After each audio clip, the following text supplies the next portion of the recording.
Buenos días, compañero. Buenos días, ingeniera. Nosotros vamos a hablar acerca de uno de los problemas ambientales que no abordamos en las clases anteriores, pero este se trata de el mar de basura en el Pacífico.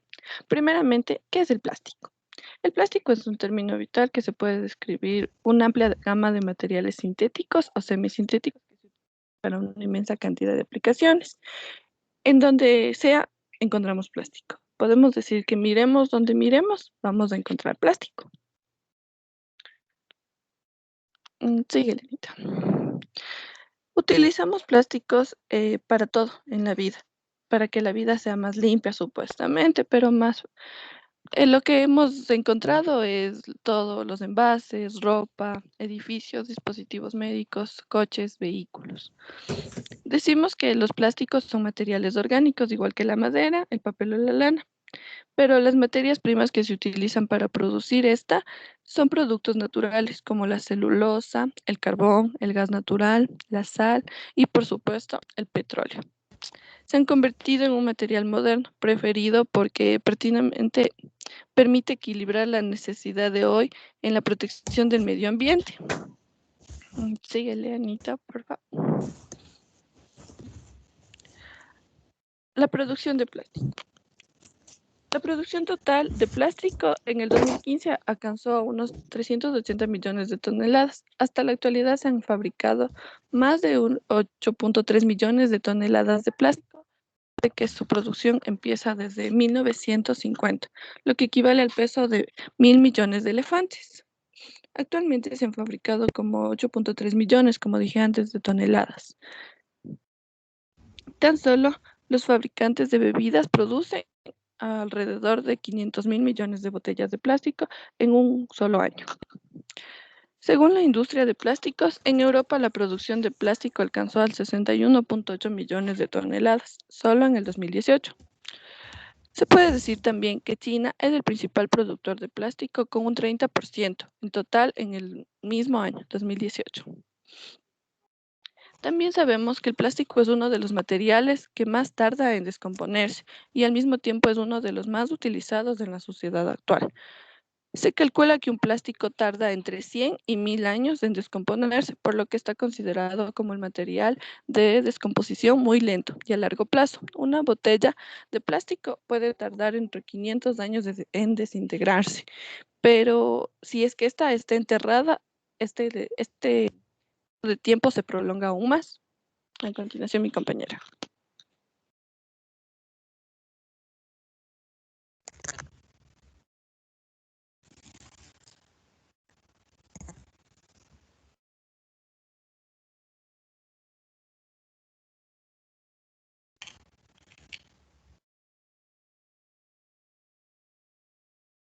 Ya, Buenos días, ¿quién compañeros. expuso reciencita, por favor?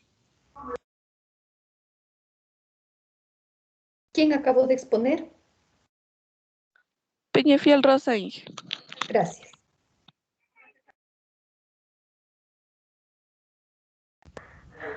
Buenos días, compañeros. Bueno, yo les voy a mencionar sobre en dónde se encuentra la isla de basura. La isla de basura se encuentra ubicada más o menos en el Océano Pacífico, cerca de Hawái, en el Mar Caribe de Honduras. Como podemos ver en la imagen, podemos observar que en esta parte del océano se encuentra un mar de basura donde se encuentran plásticos, donde se encuentran botellas. En sí se encuentra la mayoría de la isla, se encuentra llena de desechos de plástico. Y la primera isla de basura fue descubierta entre 1985 y 1988. No obstante, el se manifestó públicamente hasta en 1997, donde el capitán Charles afirmó la existencia de dicha isla de basura cuando estuvo navegando por el océano.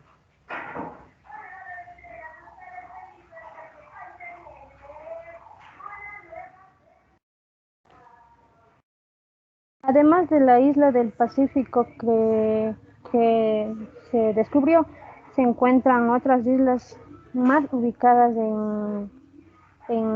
alrededor del mundo. Como podemos ver, existe la isla del Pacífico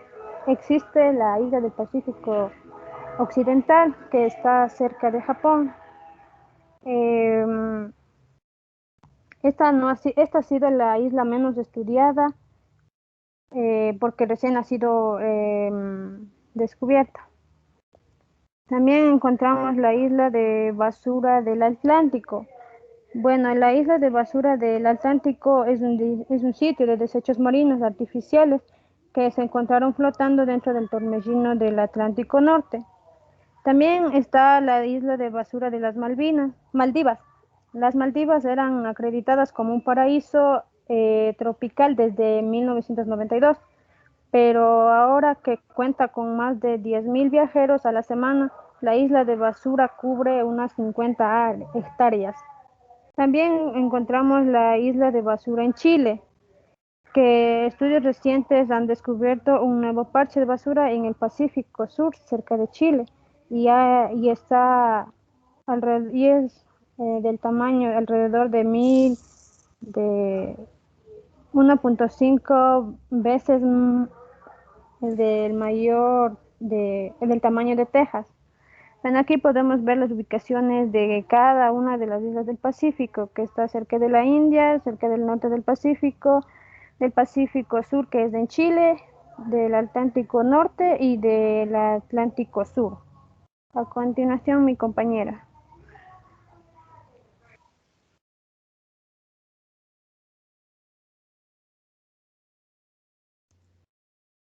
Yo les voy a hablar acerca de cómo afecta a la vida marina.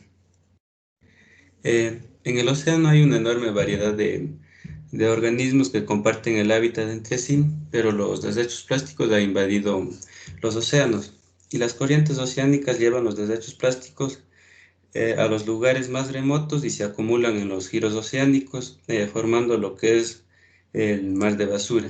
Se dice que alrededor del 80% de los desechos plásticos se producen en la tierra y llegan al mar a través de los desagües, del viento y de los ríos o son arrojados directamente en las playas.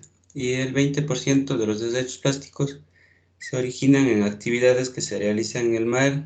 Estos pueden ser las redes de pesca perdidas o que son descartadas sin cuidado. Son llamadas redes fantasmas.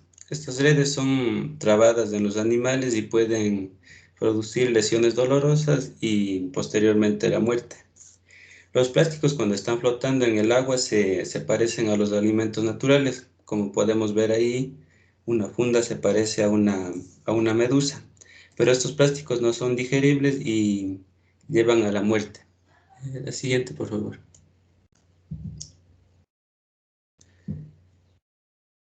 Ya, los objetos plásticos no son biodegradables y solo se rompen en pedazos más pequeños llamados lo que son microplásticos. Y estos ingresan,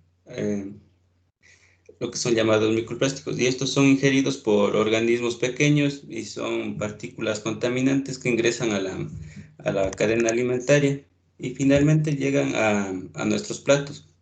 Los desechos plásticos son la principal fuente de contaminación mundial y estos por ende amenazan a la vida marina. A continuación, mi compañera.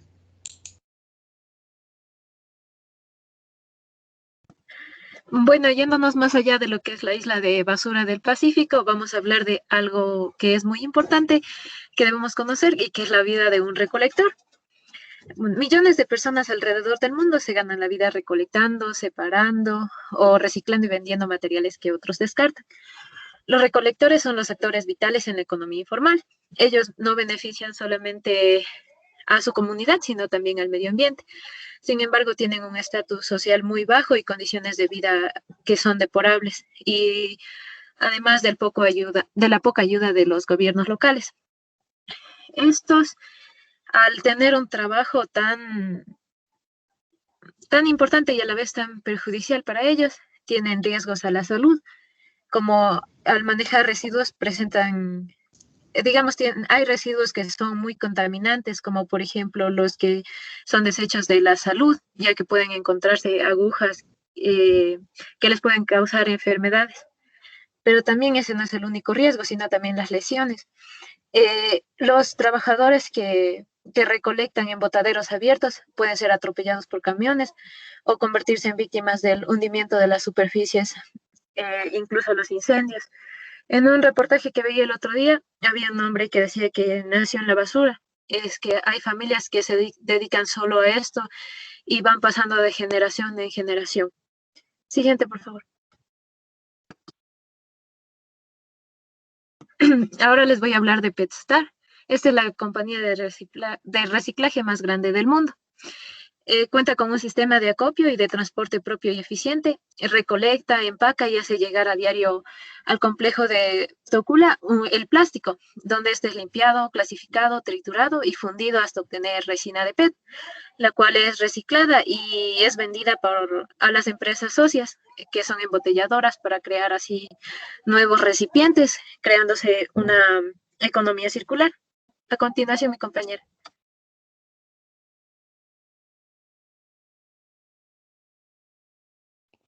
Ya, yo les voy a hablar sobre la bioremediación. Existen algunas esperanzas que pueden hacernos pensar en futuras plantas de tratamiento de residuos, en las bacterias, los hongos, los gusanos, que devoren plásticos y transformen los restos en materia biodegradable. Aquí tenemos algunos de los ejemplos de las bacterias, hongos o gusanos que nos van a ayudar a que esto se haga realidad. El Consejo Superior de Investigaciones Científicas comenzaron a investigar a los gusanos Galeria molonella, que estos gusanos son capaces de degradar el polietileno, que es uno de los plásticos más resistentes y cuyo tiempo de descomposición oscila entre los 100 y los 400 años. También en la Universidad Nacional Autónoma de México, 2 científicas han logrado aislar genes del hongo Aspergillus nidulans en los suelos y en las frutas, esto con la finalidad de introducirlo en una levadura para así obtener una enzima capaz de degradar 4 tipos de poliésteres, entre ellos el PET, el tereftalato de polietileno. También tenemos a los hongos Microspora, que demostraron su habilidad para degradar el poliuretano en suspensiones sólidas y líquidas. Tenemos al Pestalotiopsis microspora, que es un hongo endófito y que generalmente vive dentro de los vegetales. Literalmente este hongo es capaz de alimentarse de plástico, incluso en ambientes sin oxígeno. Este hongo fue descubierto en el año del 2008 en el Parque Nacional Yasuní del Ecuador. El profesor Víctor de Lorenzo investiga a la bacteria Pseudomonas putida, un microorganismo capaz de degradar productos como el tolueno o el estireno, y que este podría ser utilizado para transformar algunos tipos de plásticos en plásticos biodegradables. Por último, tenemos un sorprendente experimento de degradación natural de plásticos que tiene como agente principal a un bicho que generalmente le conocemos como el gusano de la harina y que en realidad es la larva del Coleóptero tenobre molitor. Estos gusanos son capaces de transformar el plástico de fertilizante, siendo un elemento clave para solucionar los principales problemas mundiales de contaminación.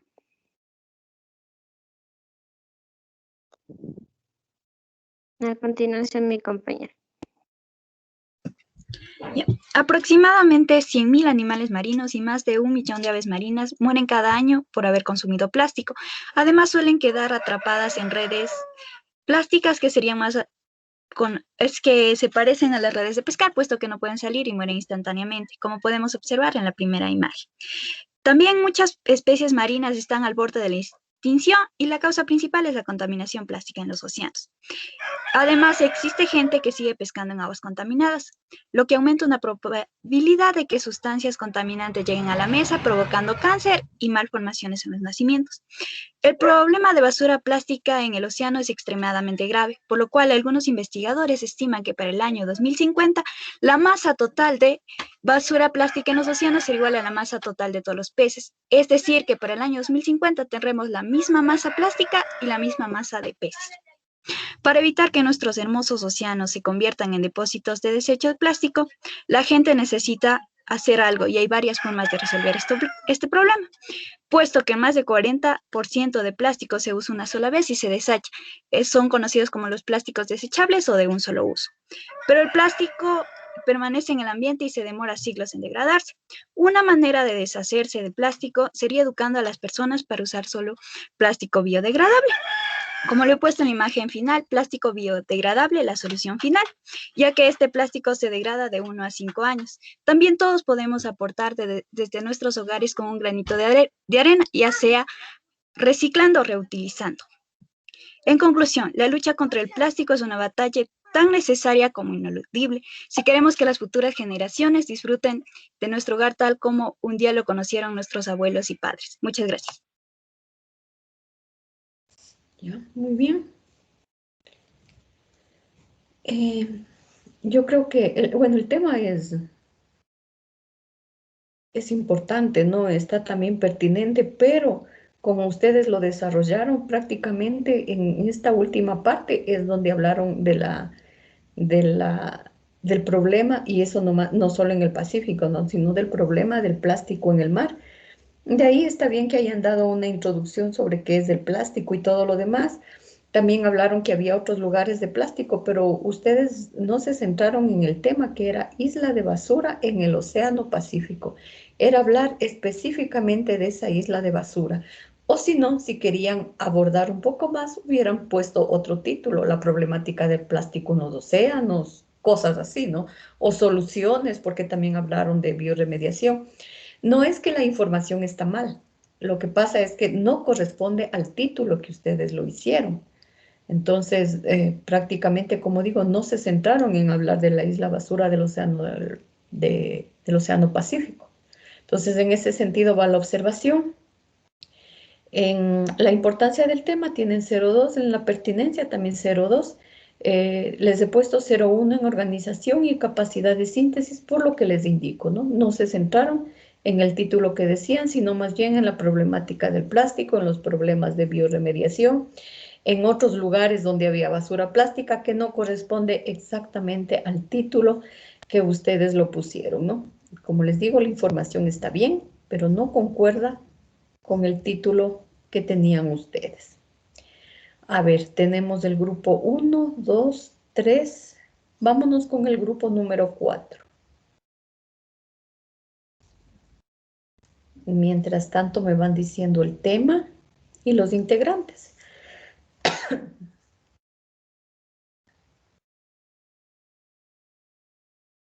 Buenos días, ingeniera.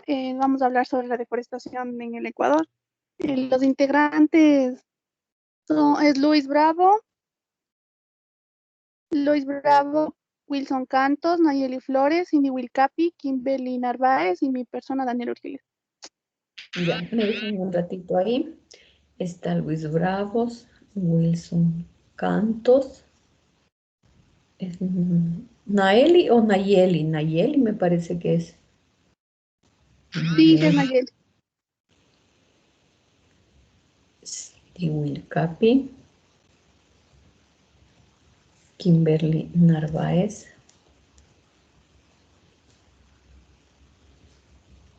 Y finalmente Daniela Urgiles. Pueden empezar, por favor. Comienzan con 25 minutos.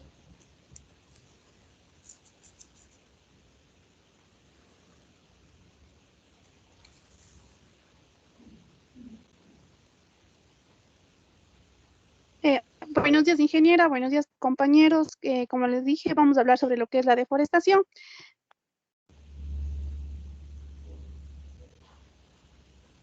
Siguiente, pues. Objetivo: indagar el problema de la deforestación para mantener y conservar los bosques en el Ecuador.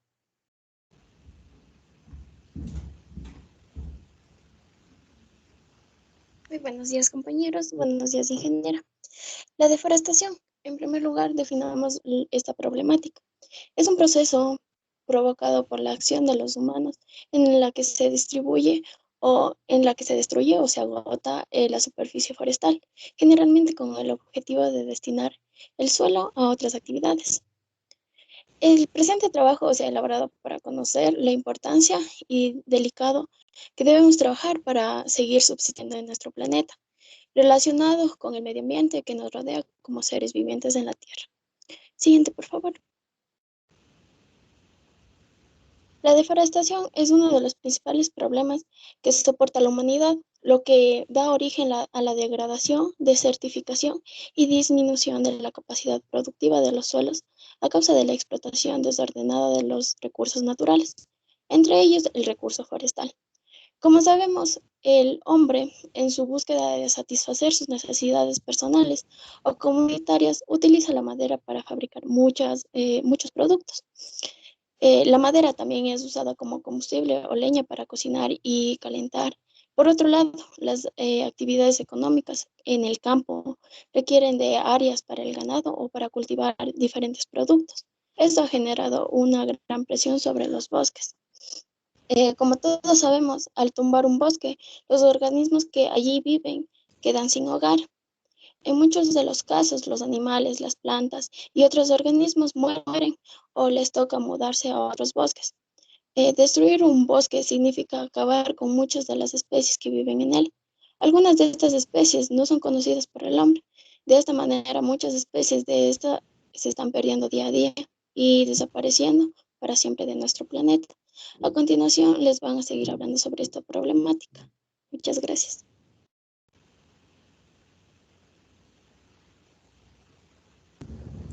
El impacto ambiental de la deforestación. Durante los últimos tiempos, el hombre es el que se ha encargado de dejar sin recursos forestales al suelo y al planeta, por la tala indiscriminada que ha tenido hacia los árboles, para satisfacer nuestras necesidades económicas y básicas. El problema principal es que deja sin bosques a nuestro planeta y el impacto va sobre la biodiversidad, los ecosistemas y nuestro entorno. Además, que impacta directamente en una de las 5 dimensiones para medir la huella ecológica, como es la superficie de bosque necesaria. Como bien sabemos, los bosques y árboles son considerados los pulmones de nuestro planeta y nosotros los estamos acabando. Casi 60.000 hectáreas al año son las que quedan deforestadas en el Ecuador.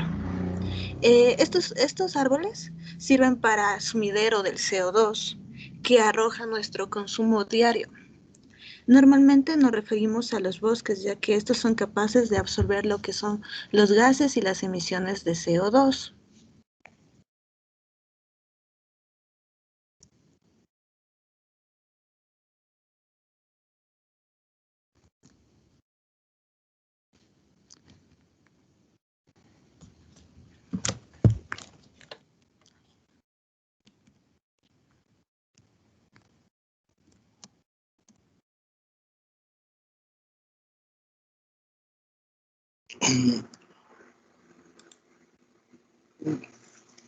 Buenos días, profe. Yo le voy a hablar sobre las que son las causas de la deforestación.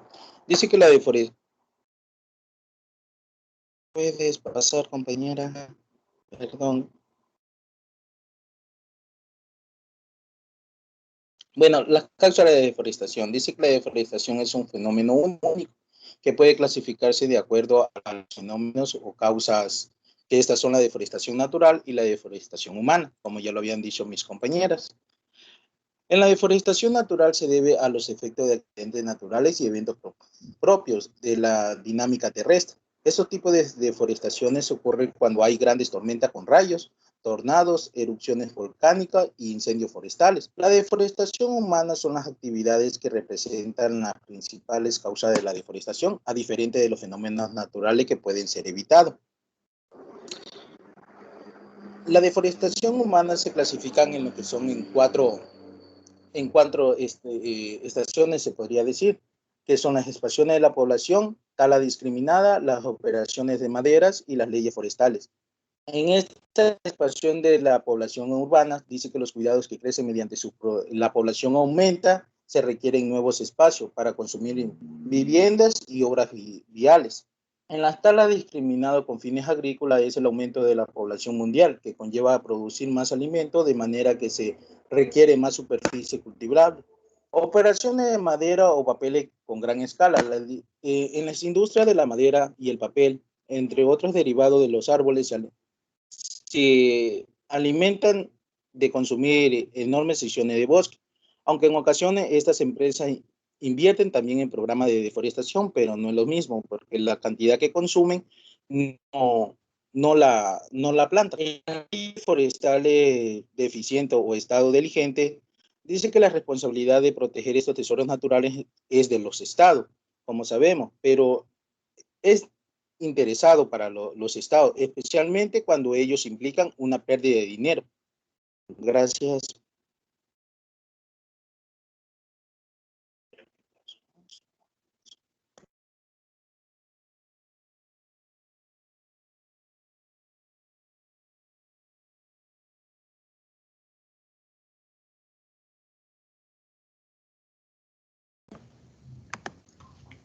La huella forestal en el Ecuador, calculada a partir de la cantidad de madera y productos consumidos por un año en la nación.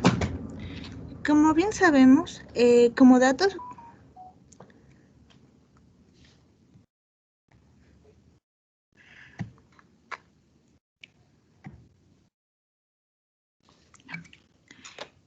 la tasa de deforestación neta en el Ecuador, según datos oficiales del Ministerio de Ambiente para el periodo 2008-2014, fue de 0.37%, que corresponde a 47.497 hectáreas al año.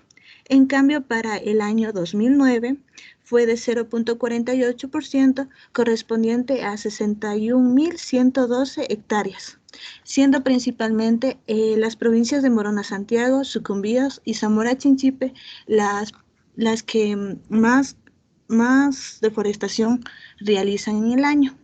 Como podemos ver en nuestro cuadro, cada año la deforestación va empeorando en nuestro Ecuador. Como dato curioso, también tenemos que la deforestación está dentro de los 10 grandes problemas del ambiente que tiene el planeta en este momento. Según los datos del IEPC, que es el Panel Intergubernamental de Cambio Climático, la deforestación se relaciona con otras problemáticas, tales como la extinción de especies, inundaciones, erosión, contaminación de la atmósfera.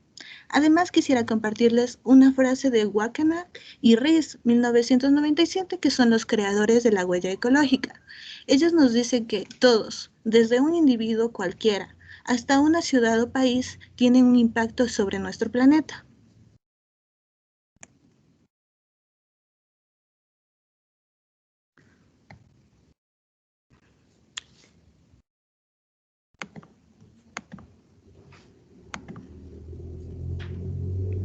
Consecuencias. Aunque las consecuencias ambientales de la deforestación pueden estar claras, la verdad que este es un proceso destructor que tiene efectos realmente alarmantes.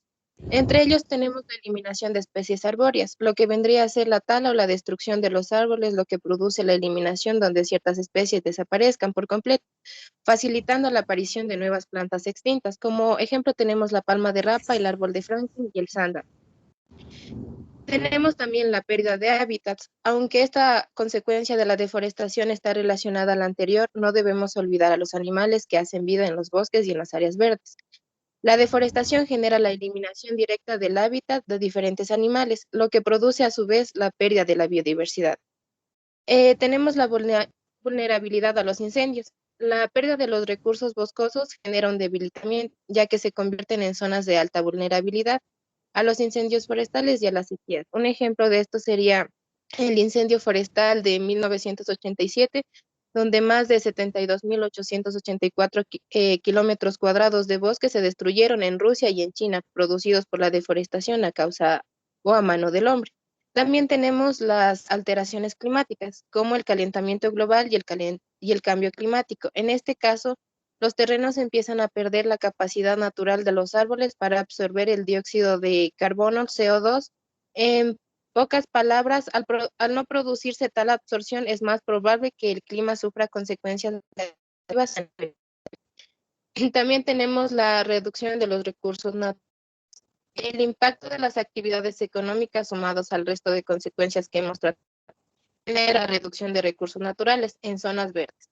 Esta consecuencia produce a su vez problemas económicos, sociales, ya que muchos de los recursos naturales son explotados para su próxima producción y comercialización. Y por último tenemos el impacto en el turismo sostenible.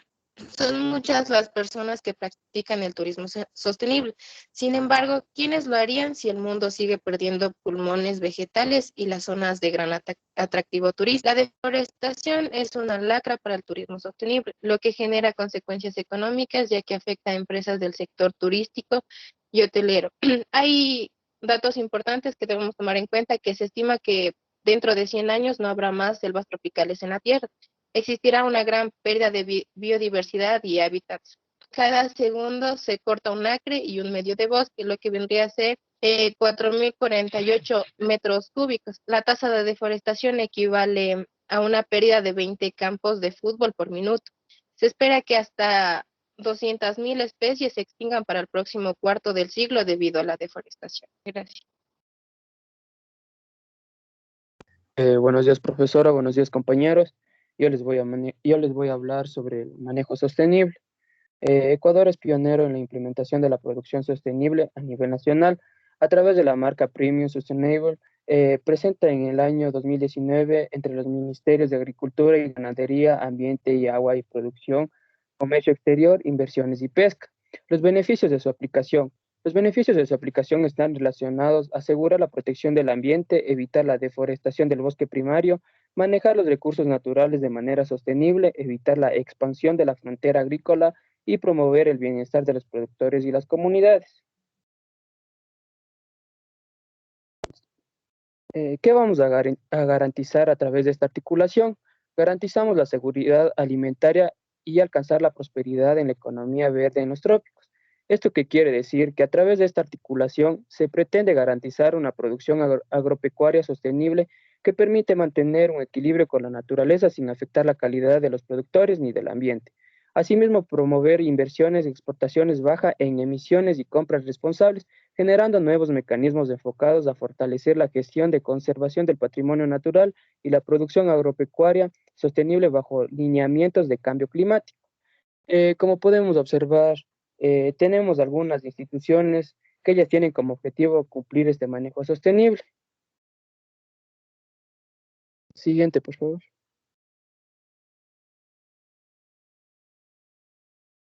Bueno, para hablar de la conclusión, como consecuencia del expuesto, podemos concluir que el Ecuador se encuentra viviendo un problema ambiental muy grande, como lo hemos expuesto, que es la deforestación. Es por eso que como seres humanos debemos pensar en estrategias que nos ayuden a mantener y conservar lo que es toda la Pachamama. Es el futuro de todos. Para terminar, les diré una frase que me pareció muy interesante, que dice: convertid un árbol en leña y arderá para vosotros, pero no producirá flores ni frutos para vuestros hijos. Muchas gracias.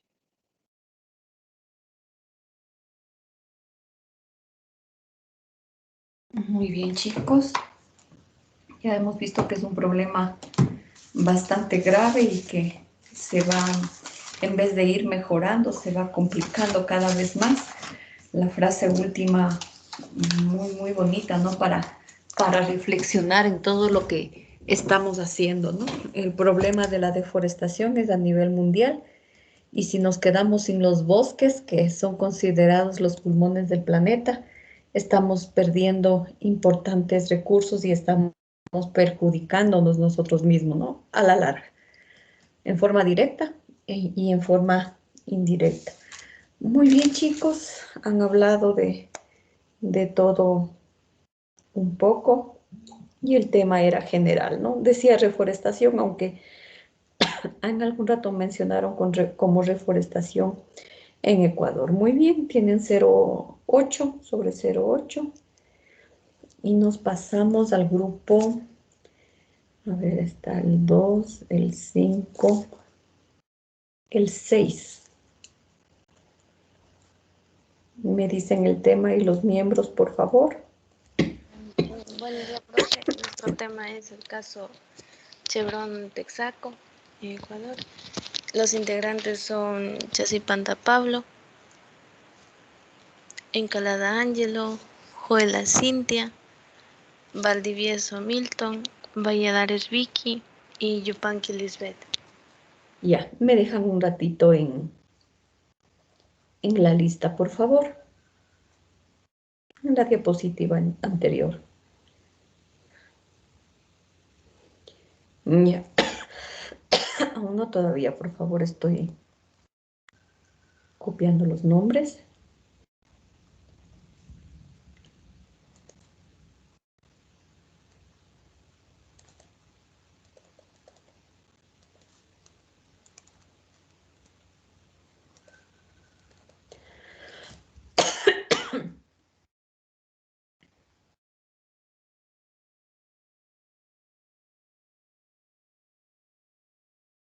Ya les tomo lista. Por si se me olvide de verles, Pablo Chacipanta. Presente, buenos días. Buenos días, Ángelo Encalada. Presente, buenos días. Cintia Juela. Presente, Inge, buenos días. Ya solo anoté. A ver, Milton Valdivieso. Buenos días, profe, presente. Vicky Valladares. Buen día, profe, presente. Y la señorita Yupanqui. Buenos días, profe, presente. Muy bien, como ustedes se hayan organizado, por favor, empezamos con 42 minutos.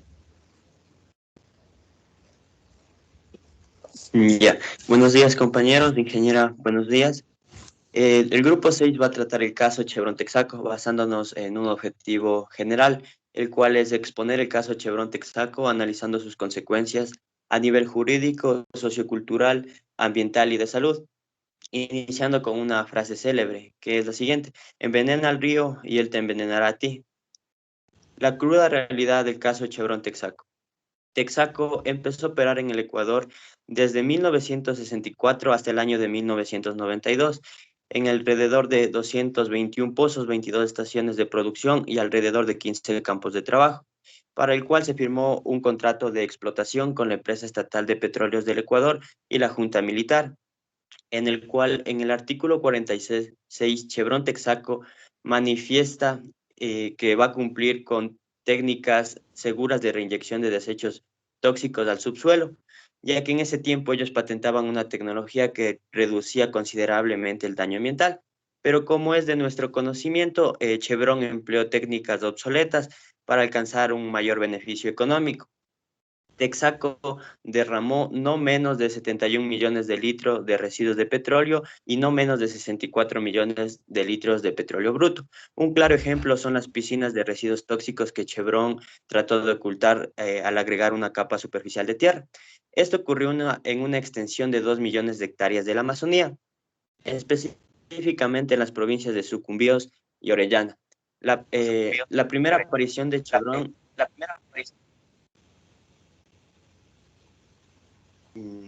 La primera aparición de Chevron se da en el año de 2001, cuando Chevron absorbió la empresa Texaco y consigo todos sus problemas. Mientras tanto, ya se llevaba un proceso judicial que duró 20 años, empezando en el momento que Texaco abandonó el país en 1992, y al siguiente año se crea el Frente de Defensa de la Amazonía, los cuales serán los responsables de en 1993 demandar en Estados Unidos a Chevron Texaco por el daño ambiental ocasionado, específicamente en las Cortes de Nueva York. Este proceso fue intervenido durante 10 años por Texaco pidiendo traslado a una corte ecuatoriana, lo que se le concedió, ya que en el año de 2002 Chevron Texaco se comprometió a respetar las decisiones de las Cortes del Ecuador. Mientras tanto, el Frente de Defensa de la Amazonía trabajó arduamente para ver algún resultado. Cabe recalcar que fue un proceso muy largo y aquí estamos revisando los años más importantes. En el año de 2011 se sentencia a Chevron a pagar 9.6 mil millones de dólares y pedir disculpas por el daño ocasionado, pero Chevron rechazó excusarse y en 2012 se ratificó la sanción a 19 mil millones de dólares, dinero que no se pudo concretar. ¿Por qué? Porque en 2013 un tribunal de La Haya emitió un laudo parcial en el que exculpó a Chevron Texaco en el tema ambiental, conocido como Chevron 3, ya que en el año de 2009 Chevron ya había demandado al Ecuador con un argumento que es muy válido, ya que en 1998 el expresidente Yamil Maguad firmó un documento conocido como el Acta Final, en el cual libera de toda responsabilidad a Texaco con el Estado y hereda esa responsabilidad a Petroecuador. Algo muy importante es a considerar que el Estado ecuatoriano nunca demandó a Chevron por dos razones muy importantes y son relaciones políticas y económicas. Mientras tanto, Chevron, Texaco, con el dinero que facturaba anualmente, estaba incluido en una campaña de desprestigio político contra el Ecuador, lo que trae daños bilaterales, ya sean daños en relaciones económicas, como lo va a explicar mi compañero.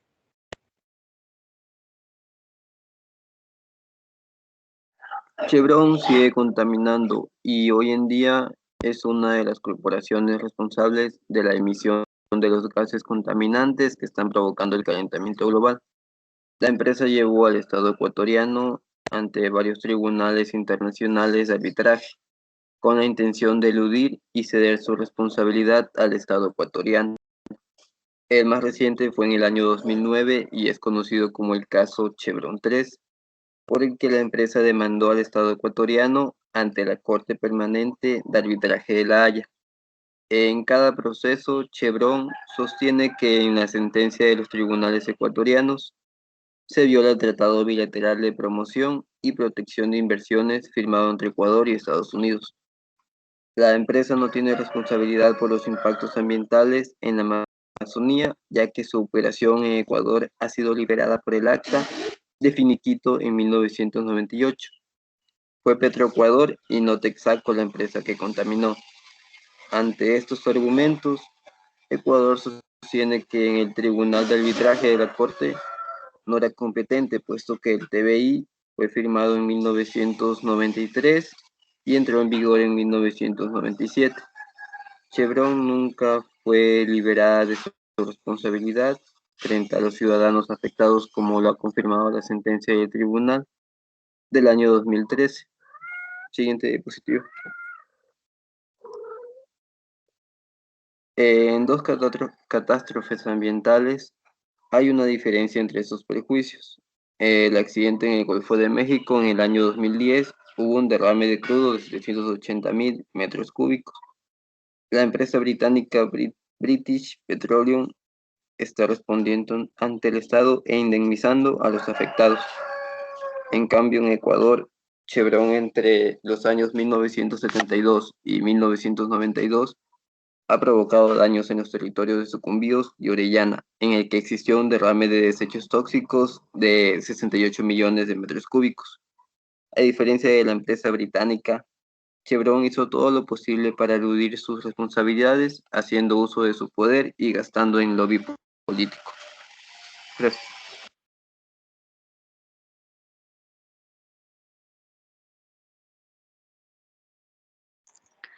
Los falsos argumentos de Chevron y la verdad. Tepex concluyó su participación en el referido consorcio en 1992, cumpliendo con todas sus obligaciones de remediación ambiental. Tepex tenía la obligación de reinyectar los desechos tóxicos al subsuelo de forma segura, gracias a su avanzada tecnología. Sin embargo, esto no sucedió. Lo que hicieron fue solo disimular, por lo que hasta en la actualidad los pobladores encuentran piscinas que aún vierten los residuos a los ríos de agua dulce de la zona. A eso Chevron le llama que sí cumplieron. Cualquier impacto ambiental en el área del extinto consorcio es exclusivo de Petroecuador, que desde hace más de 20 años continúa operando ahí. Hay testigos que dan sus testimonios de los daños ocasionados en los años pasados. Como se tiene conocimiento que Petroecuador nunca explotó esos pozos petroleros, sino que el responsable de esto es Chevron. De hecho, tenemos como ejemplo el impacto ambiental que se discutió y se sentenció en el juicio de Sucumbíos. Chevron niega que las imágenes que han circulado recientemente en medios de televisión de Argentina no corresponden a operaciones de Chevron, empresa que nunca operó en el Ecuador.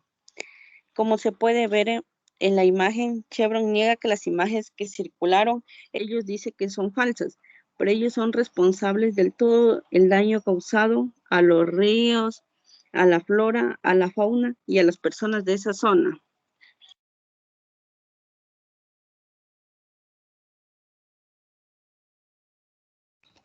Consecuencias sociales y culturales. En cuanto a consecuencias, vamos a abordar los impactos negativos que se ocasionaron. Y empezamos con un testimonio de un morador de aquella época que nos manifiesta lo siguiente. Nos cambió totalmente la vida, lo que nos obligó a buscar otra forma de subsistir porque ya no había cacería ni pesca, lo que claramente podemos deducir que sus principales fuentes de subsistencia fueron la pesca y la cacería. Grupos étnicos que históricamente vivieron en la zona debieron abandonarla debido a los daños tanto materiales y ambientales que se ocasionaron. Eh, Siguiente diapositiva.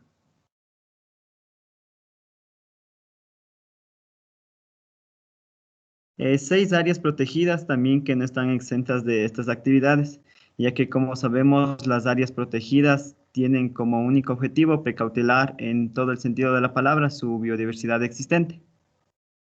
La actividad petrolera afectó a las bases de subsistencia de poblaciones tanto campesinas e indígenas, por lo que en una encuesta realizada en la zona arrojó que el 94% de la población sufrió pérdida de animales.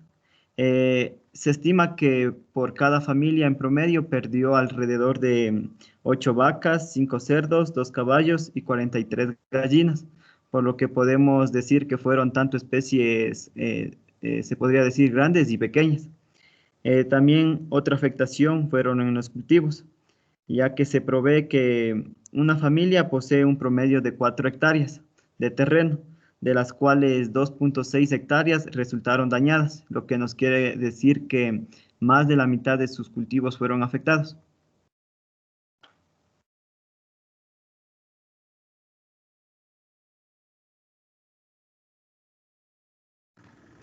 El daño ambiental. 26 años duró la construcción de Chevron, de 1964 a 1990, en la Amazonía ecuatoriana. Ese periodo estuvo marcado por las malas prácticas extractivas que afectaron al entorno, a las personas, a las especies y alteraron tanto el ambiente que hasta desplazaron a poblaciones indígenas de sus territorios ancestrales.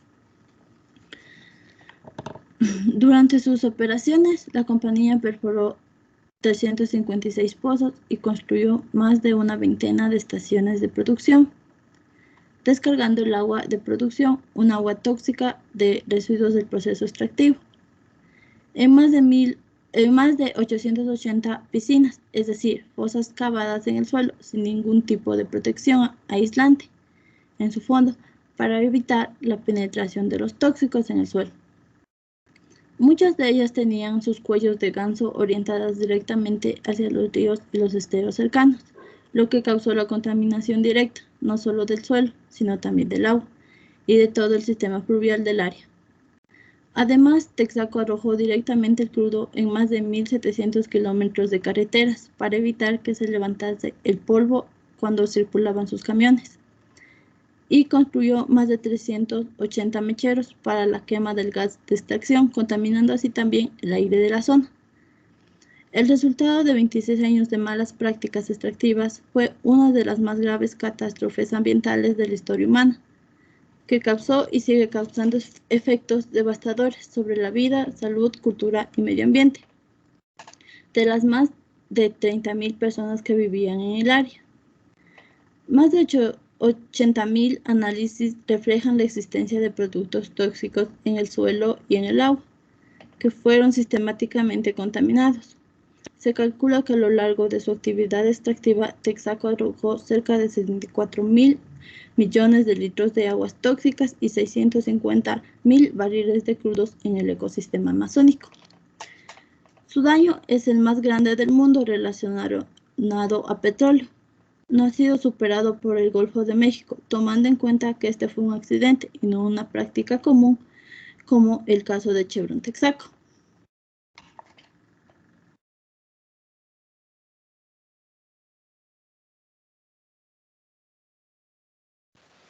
Bueno, en el tema de salud abarcamos a personas como cualquiera de nosotros, las cuales no pidieron ninguna de estas consecuencias, solo que se les atribuyó de una manera, a mi parecer, totalmente injusta y cruel. Como primer punto tenemos 17.000 millones de galones de petróleo, los cuales fueron derramados a nivel de vías y caminos, y a la mayoría de personas de la zona que caminaban descalzas les trajo consecuencias a futuro, como los niños, por ejemplo, como podemos ver en la imagen de la izquierda. Como segundo punto tenemos las 1.000 piscinas de desechos tóxicos, las cuales podían llegar hasta los 4 metros de profundidad y varias personas cayeron en ellas. Como tercer punto tenemos más de 30.000 afectados, principalmente en las provincias de Sucumbíos y Orellana. Siguiente diapositiva, por favor. En los impactos tenemos las infecciones que van desde cutáneas a nivel de piel hasta internas, también malformaciones y abortos debido al alto grado de contaminación al que están expuestas las madres. Y bueno, en el peor de los casos tenemos el cáncer bueno, entre los tipos de cáncer que se veían reflejados era de leucemia, de hígado, de piel, de pulmón, de estómago.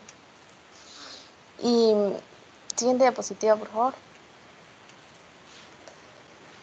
Y bueno, aquí tenemos una imagen la cual parece una obra de arte, pero no siempre el arte refleja la felicidad. Y como conclusión atribuimos a Chevron Texaco la culpabilidad de todo lo anteriormente expuesto, ya que hasta el día de hoy las consecuencias cobran factura. Un crimen histórico contra el medio ambiente y la humanidad a cambio de un beneficio económico. Si realmente crees que el medio ambiente es menos importante que la economía, intenta aguantar la respiración mientras cuentas tu dinero. MC Person, 1960. Gracias.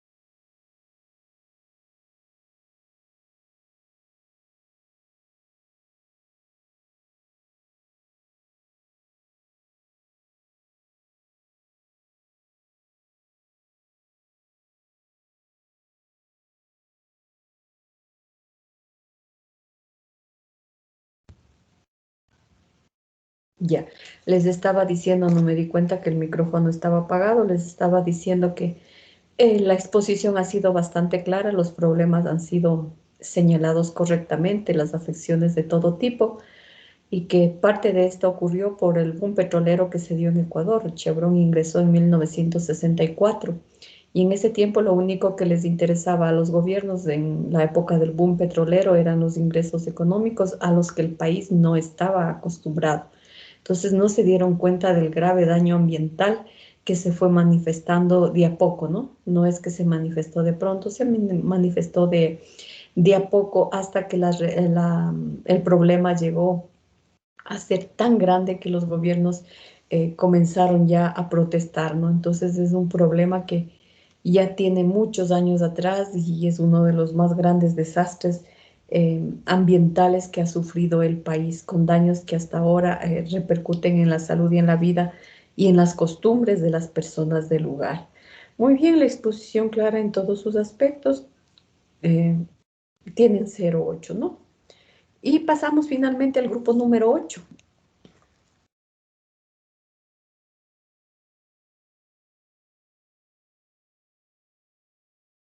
Me van diciendo el nombre de la exposición y los integrantes.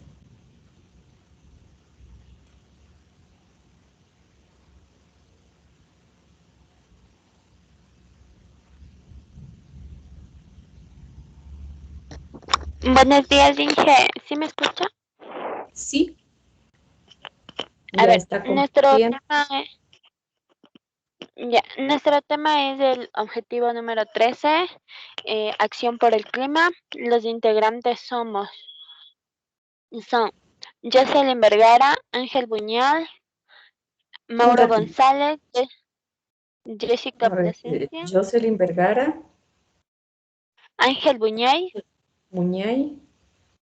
Mauro González, Ya, Jessica Plasencia, ya, mi persona Rosa Balseca ya. y Yonder Suki, no me acuerdo el nombre. Yonder Sukilanda. Ukilanda, Japón. Algo así. Muy bien. Ella, ustedes empiezan a las 10:01.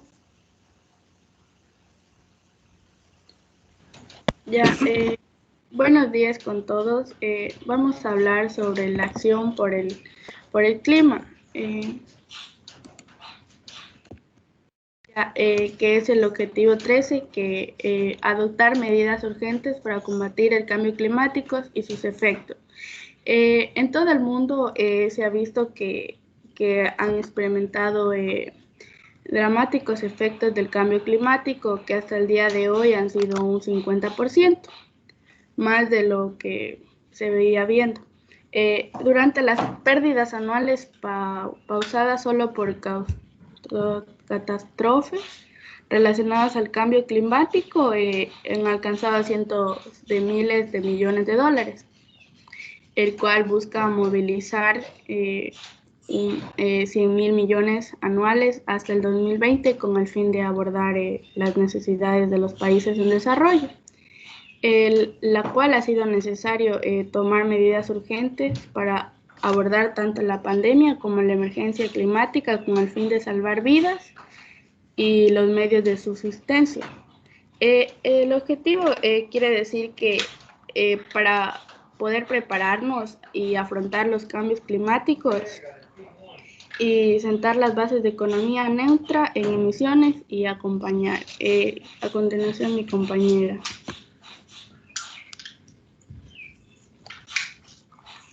Yo les voy a hablar sobre las causas. El cambio climático ha venido afectando a todos los países de todos los continentes desde el 2019.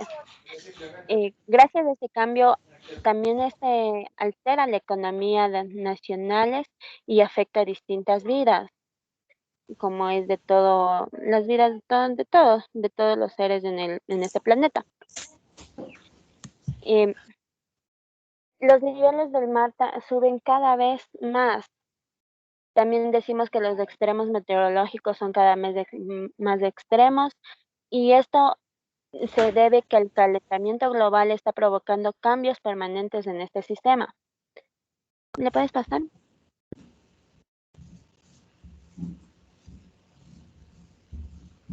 Ya. Tenemos como ventajas y desventajas. Las ventajas son apoyar las regiones más vulnerables. Esto se debe que algunas empresas, algunas campañas tratan de apoyar a las regiones que están más contaminadas. También toman medidas de reducción de riesgos de desastres en las políticas y estrategias nacionales. Estas son las ventajas, que como ven que son muy pocas. Las desventajas son cada vez más que pierden bastante dinero por tratar de salvar estos cambios, por no extenderlos a más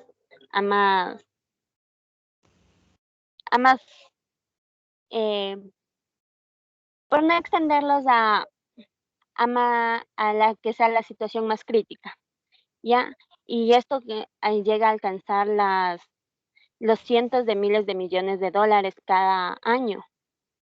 También esto tiene efectos por el cambio climático que son muy dramáticos, que son bastante extensos.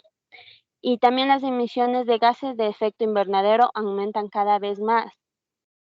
A continuación, mi compañero. Ok, para mejorar el cambio climático debemos tener algunas cosas presentes, como usar menos agua. Como tenemos conocimiento, el agua está presente en nuestras vidas diarias casi al 100%. Al momento de bañarnos, de asearnos, de realizar comida. También en la ropa que usamos se utilizó agua para poder fabricarla. Pero ¿cómo debemos usar menos agua? En el sentido de que al momento de calentar el agua se utiliza un tipo de energía, como puede ser por medio de la hornilla, de la electricidad, si tienen cocina eléctrica, o en otros casos por medio de la leña. Esto produce gases que también afectan al clima. Entonces debemos usar menos agua, también tratando de usar menos agua caliente para poder evitarlo. También comer más frutas y verduras. ¿Esto en qué nos ayuda? Al momento de consumir más frutas y verduras y reducir un poco el consumo de carne, hacemos que la demanda de carne de ternera sea menor, por ende el cuidado de las terneras también se reduzca, ya que las vacas producen el gas metano, que es uno de los gases que más contaminan el ambiente.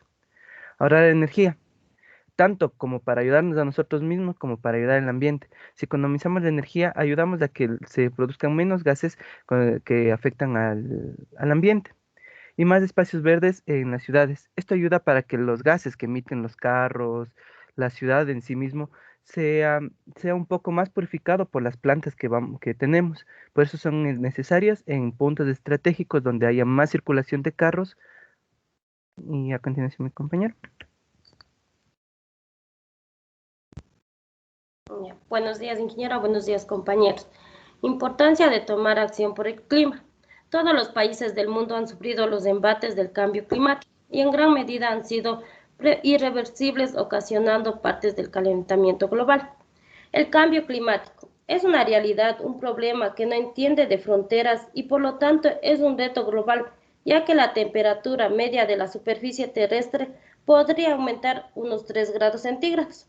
En este siglo, el cambio climático aumenta la probabilidad de desastres naturales y tiene efectos devastadores en otros ámbitos. Provoca la sequía y la degradación de la tierra, lo que a su vez desencadena importantes migraciones humanas. Además, causa estragos en la calidad del aire. Es necesario adoptar medidas urgentes para combatir el cambio climático y hacerlo además a distintos niveles, más allá de las políticas internacionales. Las consecuencias del objetivo 13 está también estrechamente relacionados con las actuaciones de las empresas privadas. De hecho, conseguir que se comprometan a eliminar o a reducir progresivamente las emisiones del carbono. Se estima que en el año 2017 los humanos han causado aproximadamente un calentamiento global de 1 grado centígrado por encima de los niveles preindustriales. Las promesas climáticas del Acuerdo de París cubren solo 1/3 de las reducciones en las emisiones necesarias para mantener al mundo por debajo de los 2 grados centígrados.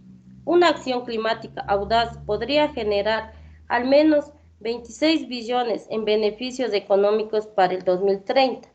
Solo el sector energético creará alrededor de más de 18 millones puestos del trabajo para el año 2030, enfocados específicamente en energía sostenible. A nivel mundial, el nivel del mar promedio aumentó 20 centímetros desde el año 1880 y se proyectó que aumentará otros 30 a 122 centímetros para el año 2100. Para limitar el calentamiento a 1.5 grados centígrados, las emisiones mundiales del CO2 deben disminuir en un 45% entre el año 2010 y 2030 y al alcanzar el cero alrededor del 2050. A continuación, mi compañero.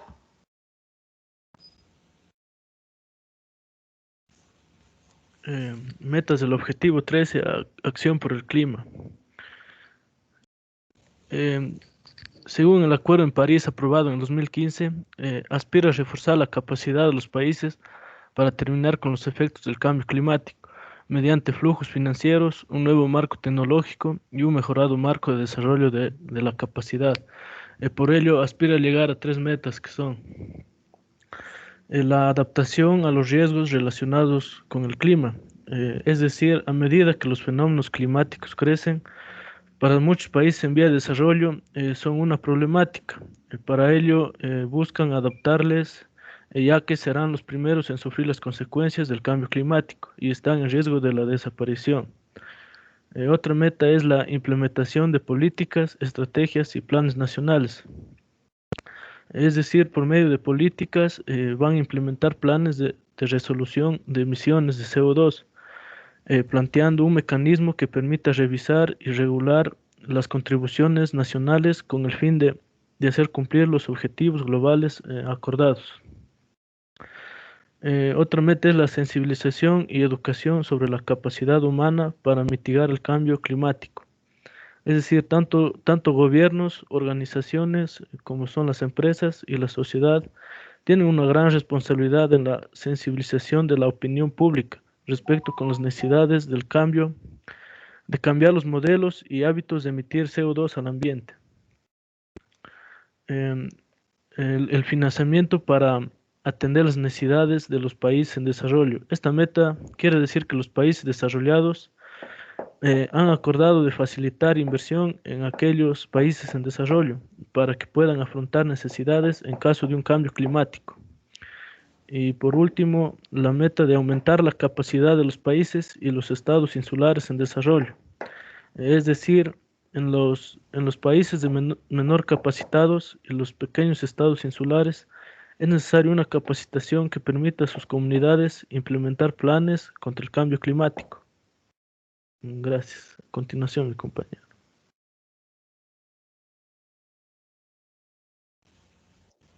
Acá, la gestión para el cambio climático en los países menos desarrollados sería promover mecanismos para aumentar la capacidad para la planificación y gestión, eficiencia para relacionar el cambio climático en los países menos adelantados y los pequeños estados insulares en desarrollo, haciendo particular el hincapié a las mujeres y a los jóvenes y a las comunidades locales. Imaginad, la Tierra se encuentra inmersamente en un cambio climático para consiga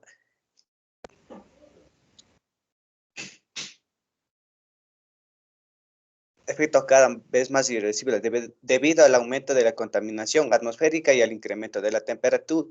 Por este motivo, Naciones Unidas ha pasado a la acción poniendo en marcha campaña el Action Boot, a través de unas novedades, herramientas tecnológicas y utilizando la inteligencia artificial. Ha creado este boot de mensajería que se puede utilizar a través de la página de Facebook de Naciones Unidas para ayudar a los usuarios a realizar diferentes tipos de acciones cotidianas en el objetivo de luchar contra el cambio climático. Estas son algunas de ellas, como por ejemplo nosotros tenemos que sería apagar las luces. Incluso si lo haces durante algunos segundos, ahorras más de energía de la que se necesita para acceder a la luz. A partir de ahora, apagar siempre las luces de las habitaciones que nos estén usando.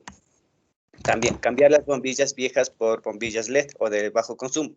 Esta medida ayudará a salvar el medio ambiente y ahorrar costes de energía. También desconectar aparatos electrónicos como televisión, ordenadores cuando no lo estés usando. La mayoría de estos aparatos siguen consumiendo energía, incluso cuando estén apagados. También sería reducir residuos. Para ello será necesario utilizar botellas o tazas reutilizables. También evitar los baños muy largos. Esta medida reduce los minutos de ducha, ahorrar una gran cantidad de agua todos los días y reducir el consumo de carne. Necesitamos iniciar un cambio hacia dietas basadas en vegetales, ya que la producción y distribución de carne tiene un impacto bien perjudicial en las emisiones de gases de efecto invernadero. Comprar productos locales y de temporada. Estos son más respetuosos con el medio ambiente. Llevar tu propia bolsa. Cuando compres, para evitar una bolsa de plástico y evitar que los vertederos crezcan. Y el último que sería es, en la medida de lo posible, elegir el transporte público o la bicicleta en lugar de ir al coche en el coche y así contribuir a reducir menos emisiones. Estas serían todas las acciones que nosotros mismos podríamos hacer. Esto ya dependería de cada persona en lo que podríamos hacer. Gracias. Y ya como conclusión, les podría decir que el cambio climático es algo que afecta a todos y a todas partes del mundo. Es algo que está en nuestras manos y nosotros tenemos la decisión si seguir aportando para que se siga dañando el clima o si nosotros paramos. Todo está en nuestras manos y debemos de hacer conciencia. Muchas gracias. Ya el tema es muy pertinente, es uno de los objetivos de desarrollo sostenible más importantes debido a que se está visibilizando el cambio climático, ¿no? De muchas maneras y nos está afectando a todos por igual en cualquier parte del mundo. Pero ustedes lo han hecho de una manera en que no resultó un tema atractivo. Lo que se han dedicado es a leer. No han leído bien, sobre todo las dos primeras chicas que participaron. No entonaban bien, no leían bien. En general, ¿no? No estuvieron bien. Una diapositiva estaba una cosa y leían otra cosa. Entonces eso denota una falta de organización entre ustedes. La próxima vez, hasta para leer, necesitan hacerlo bien o ir tomando ideas e irlas desarrollando para que no se note que solo están leyendo, como les digo, con la diapositiva una cosa y leyendo otra cosa. Entonces, en ese sentido, por favor, que se organicen para la próxima vez de mejor manera. En la segunda intervención hablaba de ventajas y desventajas, pero ¿de qué? Nunca le entendí de qué quiso decir, no sé si lo vuelve a explicar. Me parece que era Rebeca Balseca, me parece que era Yo ella. dije, sí. O sea, las ventajas y desventajas nos quiere decir por qué, No, ¿de qué ventajas y desventajas? las ventajas de que cuáles son las acciones del clima, o sea, como, por qué están haciendo los cambios climáticos. De las ventajas tenemos que nos están ayudando así, por ejemplo, están empresas, están haciendo campañas para que no haya más contaminación. Y las desventajas es de lo que las causas que están dando estas contaminaciones de estos cambios climáticos. Por eso le pregunto, ¿ventajas y desventajas de qué? ¿Ventajas del cambio climático? Porque las ventajas del cambio climático no pueden ser esa, el que haya organizaciones. Eso es una ventaja del cambio climático. ¿O ventaja de qué? A eso iba, ¿no? Que no está muy claro de qué O sea, decía. yo le quería decir así como que gracias a eso nos estamos preocupando más, se preocupan más por el ambiente, todo eso, y por eso hacen campañas. Pero como ya le dije, no hay tantas ventajas que digamos, no nos favorece para nada casi porque mientras más campañas, mejor dicho, más contaminan y más hay cambios climáticos. Bueno, sigue sin estar claro a qué se refiere y así estaban varias cosas, ¿no? Bueno, en todo caso, en la organización les he penalizado con 0,05 sobre 0,2. Por lo tanto, ustedes tendrían 0,65 sobre 8. Recuerden que por favor tienen que mejorar, no tienen que dedicarse a leer, tienen que organizar de mejor manera las diapositivas para que no esté colgada la diapositiva y ustedes hablando y leyendo de otra cosa. Inclusive cuando lean tienen que hacerlo bien y poner claramente los temas, ¿no? Porque, como les digo, el tema es interesante, es pertinente, todo, pero sí hubo falencias de organización en el grupo, en ese sentido, ¿no? Muy bien, ¿alguna pregunta que tengan de estas exposiciones, por favor?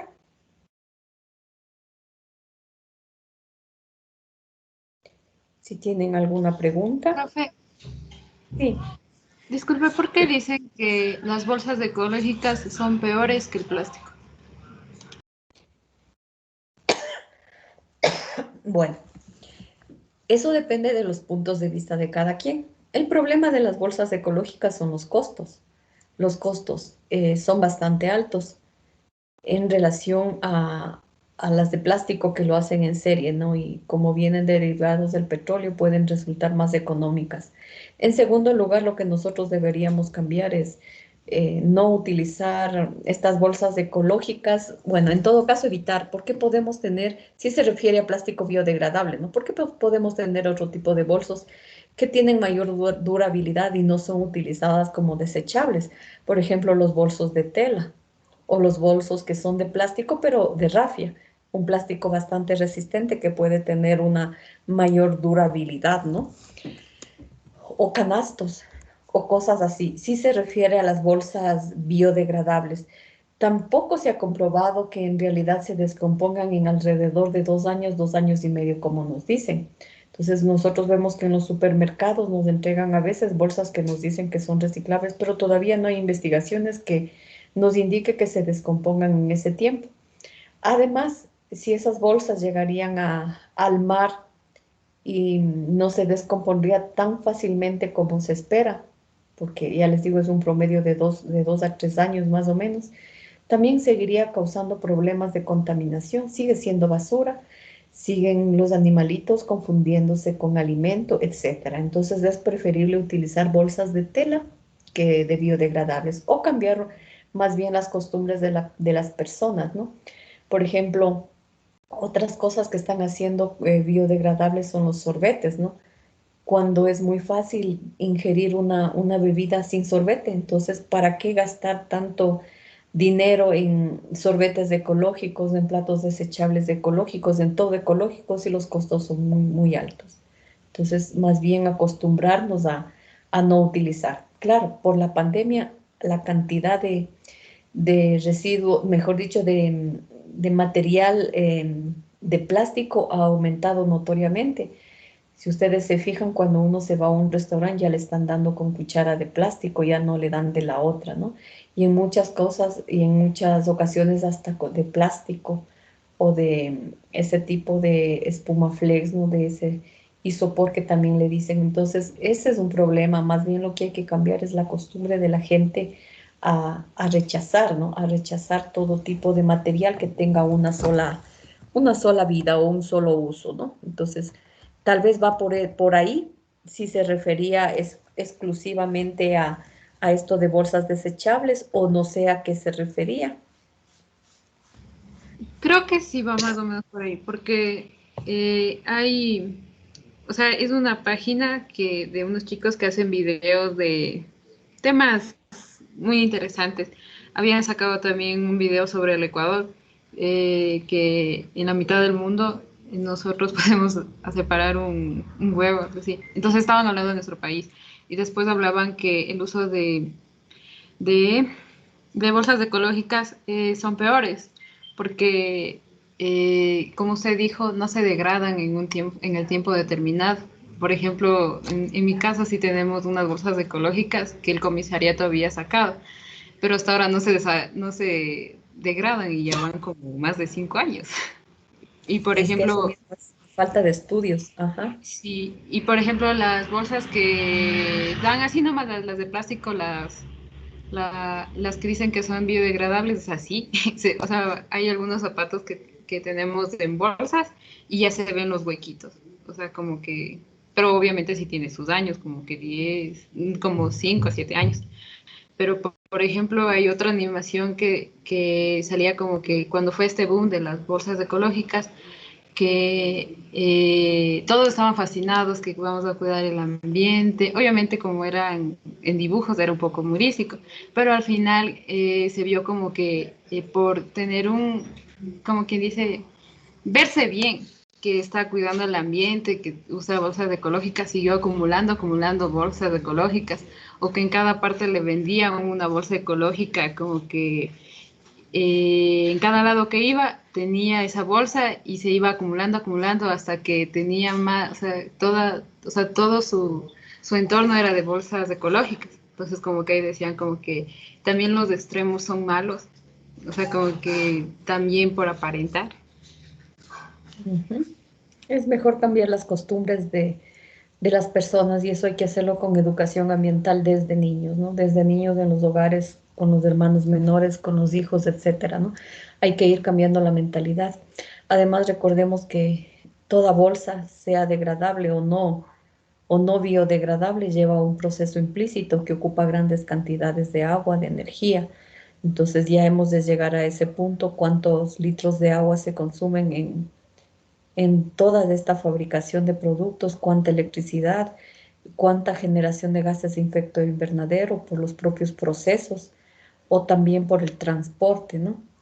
Entonces cuesta mucho fabricar, cuesta más que fabricar una funda de plástico. Entonces es preferible, como les digo, utilizar las bolsas de tela, ¿no? Son mucho más durables, son lavables, nos puede durar muchísimo más tiempo y no causan tanto problema, ¿no? Inclusive cuando se desechan, la tela es más biodegradable que el plástico, inclusive que el plástico reciclado, ¿no? Ustedes pueden hacer ese tipo de experiencias. Ahora, como les digo, también faltan investigaciones al respecto. Si nos dicen que dura 2,5 años, no está establecido en qué condiciones nos dura. Porque si nosotros le guardamos en la sombra o donde pues solemos tener las fundas o ocupándole, como menciona la compañera, bien puede degradarse mucho más tiempo, ¿no? Pero si en cambio lo ponemos en pilas de compostaje para que se hagan abonos, si son biodegradables, se supone que en esas condiciones de calor, humedad, con microorganismos deberían durar menos. Entonces no nos están aclarando en qué tipo de condiciones se biodegradan, porque tampoco podemos tirarlas en los basureros para esperar que se degraden ahí, ¿no? Entonces hay cosas que todavía no están claras y esos son algunos de los factores por las que grupos ecologistas dicen que igual no estamos disminuyendo contaminación, sino que simplemente estamos derrochando más dinero por tratar de salvar estos problemas de contaminación, pero que lo mejor es cambiar nuestros hábitos de uso. Entonces, si hacemos eso, ahí sí estamos asegurando un verdadero cambio porque no habrá más gasto de energía, más emisiones de gases de efecto invernadero, etcétera, ¿no? Entonces, es mejor cambiar la forma de usar o la mentalidad de las personas hacia el uso de ciertas cosas. Por ejemplo, cuando ustedes en un restaurante les ofrezcan un sorbete, rechacen, no nos hace falta. Y se han visto claramente videos cómo esos sorbetes se introducen en los orificios de los animales y luego se mueren o están enredados en los estómagos, ¿no? Entonces hace muchísimo daño y ¿qué se utilizará? No llegamos a utilizar ni unos 2, 3 minutos y es algo inservible. Entonces comiencen a rechazar lo que ustedes crean que pueden hacerlo, ¿no? Y se van a dar cuenta que cuando van aumentando su conciencia ambiental, cada vez rechazan más y más y más.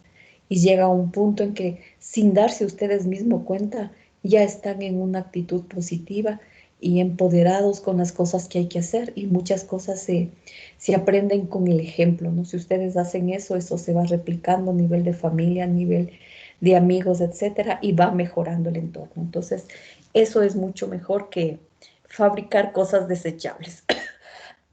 Desechables biodegradables, ¿no? Que ya han de haber visto que hay de todo. Eh, hay tarrinas o platos de hojas de bananos, sorbetes que cuestan $1, cosas así. O sea, yo no digo que no esté bien, pero igual podemos mejorar al dejar de utilizarlos. ¿Alguna otra inquietud, por favor?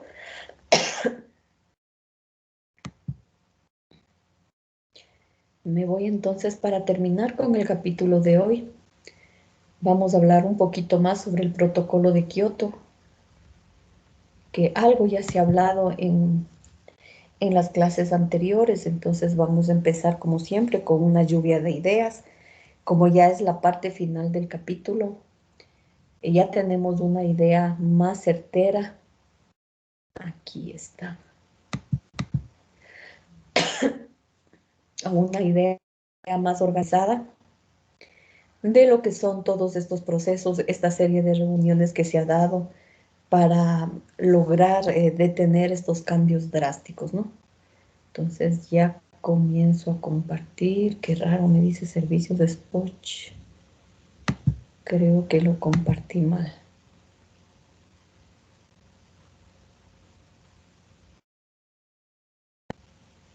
Algo se va a compartir. Mi pantalla sigue en negro, pero en modo compartido.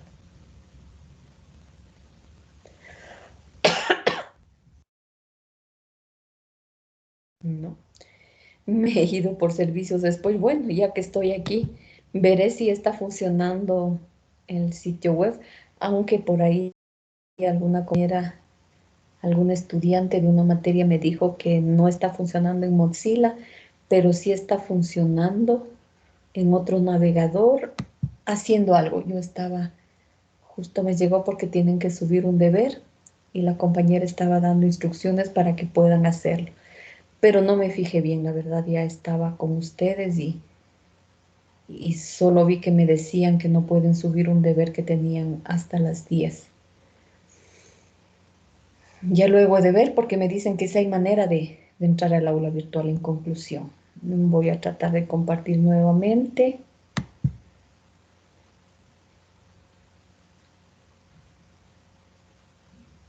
Yo vi la fecha y me he entrado al aula. Aquí están ya las diapositivas. Como les decía, vamos a terminar el capítulo cerrándolo con lo que es el protocolo de Kioto. La próxima semana tenemos un taller presencial, los temas los doy yo. Les he de subir a cada grupo en Teams, ¿no? Ahí ya estaba escogiendo los temas a tratarse. Entonces eso también tienen ya la prueba de capítulo porque con esto terminamos la parte teórica, ¿no? Entonces vamos a hablar la agenda del cambio climático, el protocolo de Kioto, el post-Kioto, que son los protocolos que fueron surgiendo después. Y terminamos con los bonos del carbono, que ya algo se ha hablado. Así es que, por favor, como siempre, vamos a empezar con una lluvia de ideas, ¿no? Para poder explorar los conocimientos. Como les digo, hablamos del protocolo de Kioto, el post-Kioto, el mercado del carbono, todas tendientes a la problemática que es más visible en todo el mundo, que es combatir el cambio climático. ¿Alguien me puede decir al respecto? ¿Se acuerdan cuándo se firmó el protocolo de Kioto? ¿Dónde está Kioto? ¿O por qué se llama protocolo de Kioto? Era en 1997 en Japón. En Kioto, Japón. En Kioto, Japón. Muy bien. Fue el 11 de diciembre de 1997 que se firmó. Fueron alrededor de 163 países. Fue un tratado que es más bien voluntario, pero que se trataba de que los países, sobre todo los industrializados, entren. A ellos se les trataba de obligar, pero lamentablemente no entraron. Es decir, los países que más contaminan no forman parte del protocolo de Kioto. En el caso de América, Canadá se salió y Estados Unidos nunca firmó, ¿no? Estados Unidos es uno de los países en donde mayor contaminación hay. Entonces, eso con referencia al protocolo de Kioto o está relacionado con el cambio climático, ¿no? Que es el objetivo de desarrollo sostenible número 13. Entonces fue en Kioto, Japón. Muy bien. ¿Saben algo más sobre el mercado de carbono? Alguien preguntó en alguna clase y también algo respondí. ¿Saben algo sobre el mercado del carbono?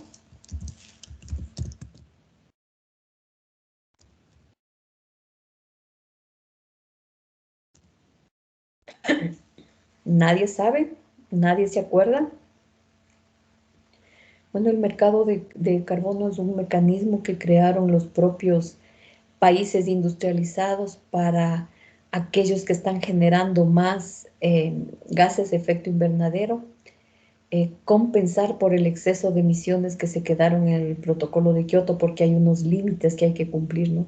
Entonces, los que se excedían o se pasaban de esos límites tenían que compensar a otros países que no llegaban al límite permitido para ellos, ¿no? Entonces, es esa especie de mercado de compra y venta de bonos, ¿no? Los bonos de carbono se refiere a gases de efecto invernadero y no necesariamente al CO2, sino que todo se traduce a dióxido de carbono.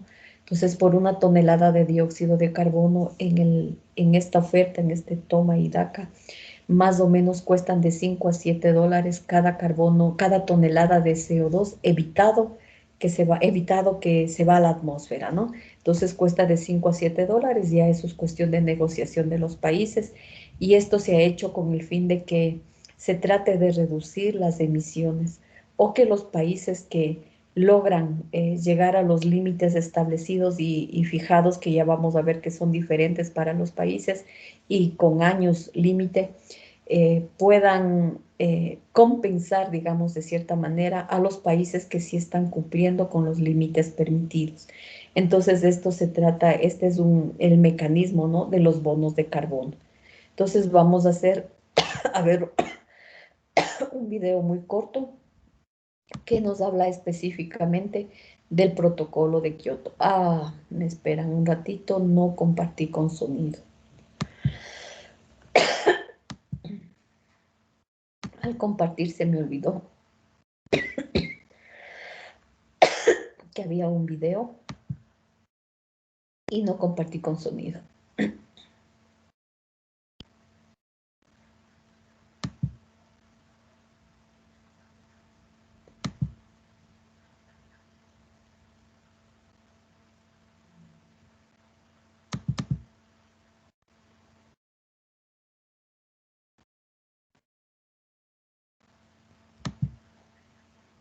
Ya.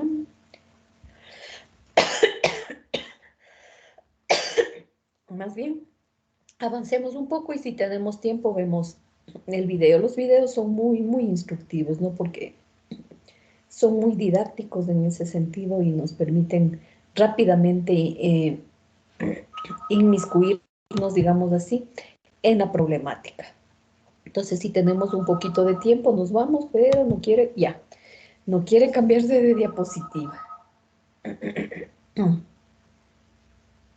Miren, se demoró un poquito. Ya. Entonces, el protocolo de Kioto como antecedentes, hubo las reuniones de las convenciones del cambio climático, ¿no? Que se realizó, por ejemplo, la cumbre de la Tierra en el 92, ya se preocuparon más del cambio climático en 1994, y de esta manera en esa convención se decidió incorporar un acuerdo en el que ya haya exigencias y más estrictas para poder reducir las emisiones de los gases de efecto invernadero que provocan el cambio climático. Entonces, fue a raíz de eso que se creó ya o se firmó el protocolo de Kioto, que se adoptó por unanimidad en el año 1997, el 11 de diciembre exactamente. Déjenme más bien, ¿ya?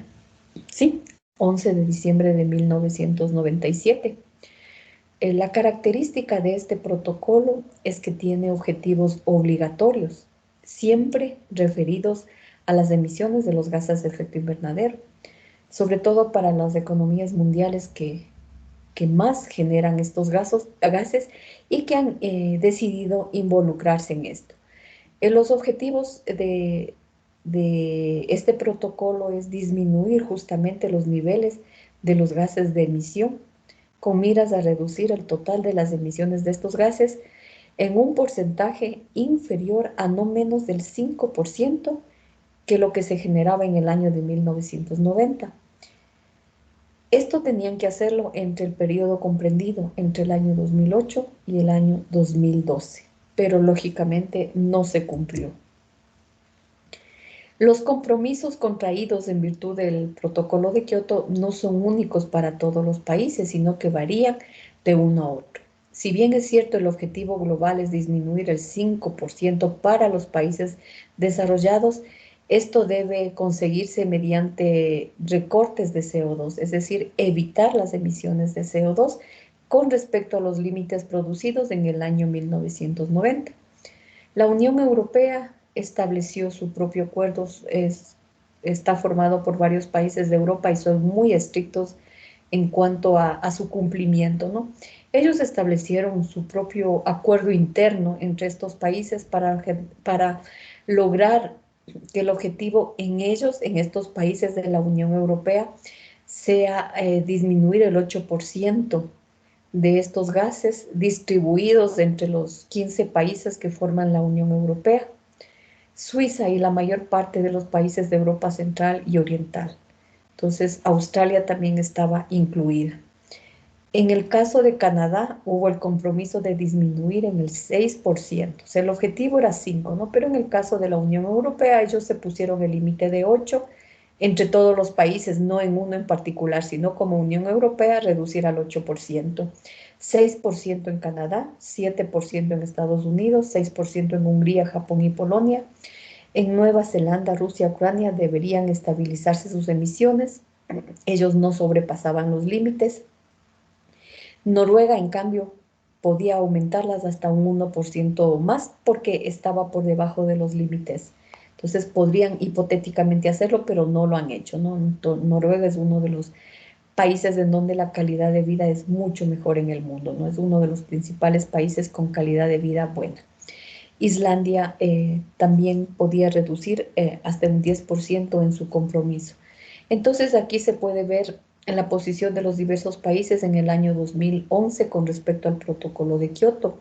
En este color verde más oscuro son países que constan en los anexos 1 y 2 que han firmado y se han ratificado en cumplir con lo establecido en el protocolo de Kioto. Estos países que están en un verde más clarito también han firmado y ratificado, pero son países que, por ejemplo, aquí está América del Sur y África, que no tienen mayores emisiones o el peso de sus emisiones no es tan grande.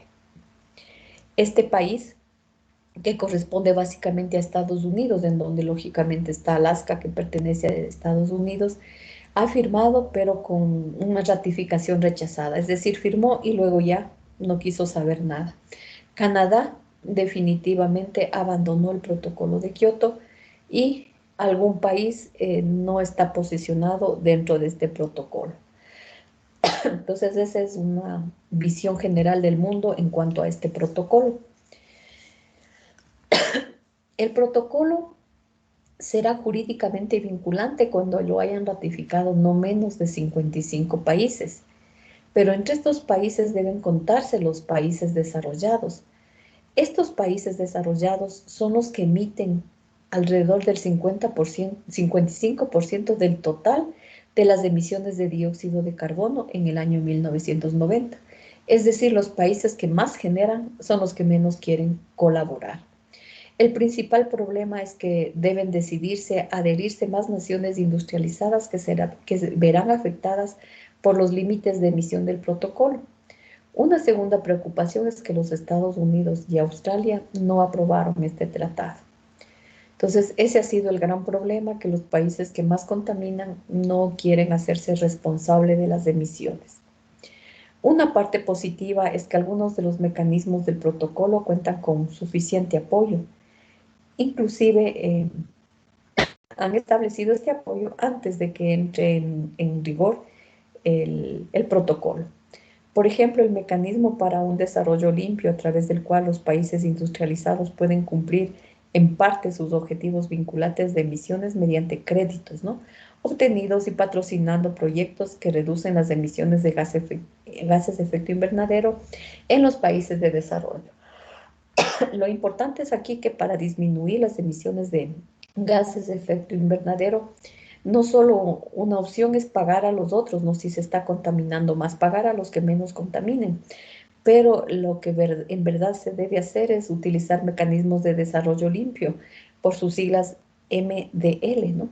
Cambiando el giro que las empresas tienen, utilizando energías alternativas, utilizando procesos que sean más limpios, que generen menos residuos, y de esta manera hay una baja en las emisiones de estos gases.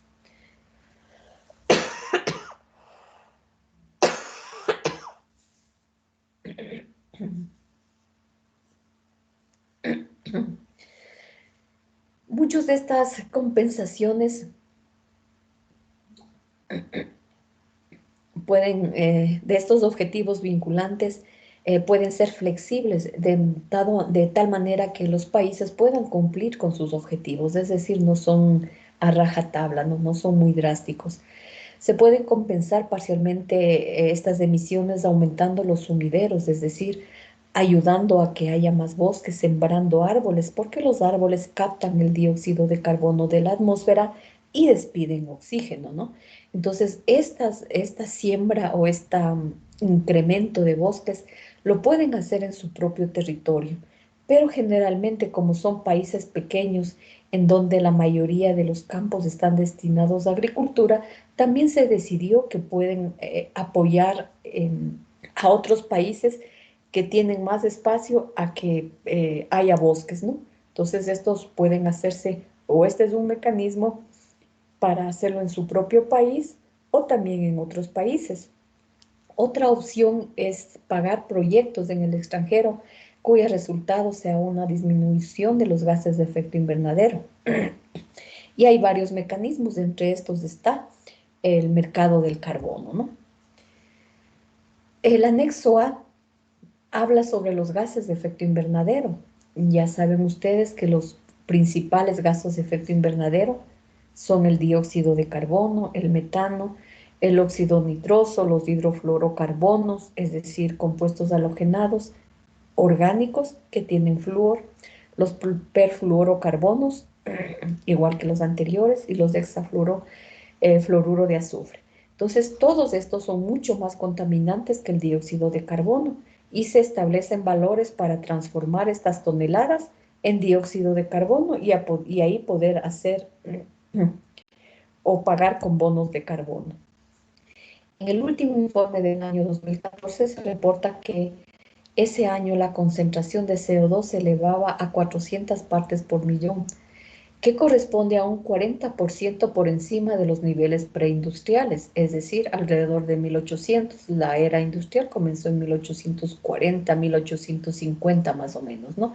Entonces, hasta el año 2014 ya se elevó la cantidad de dióxido de carbono en un 40%.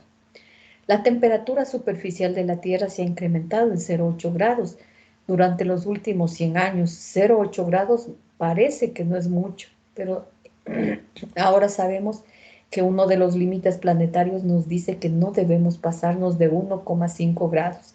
Si llegamos a 2 grados, ya la Tierra no puede sobrevivir todas las especies que habitan en ella, ¿no? El mayor incremento de todo esto ha sido en los últimos 35 años. Imagínense, millones de años de la Tierra y en los últimos 35 años hemos hecho tanto daño. En el año 2012, el uso de los combustibles fósiles representaba el 85% de la energía primaria local.